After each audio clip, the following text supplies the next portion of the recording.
What's the most brutal comeback you've ever heard?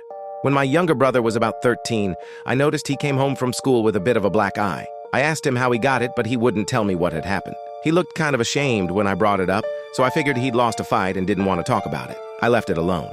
A few weeks later, I ended up hearing the full story from one of his friends who had witnessed it. There was this kid named Joe who went to school with my brother. They'd known each other since primary school, since they were about 5 or 6. Joe was kind of a jerk. His dad had passed away when he was young, and I suspect that's part of why he was quick to lose his temper and struggled to fit in.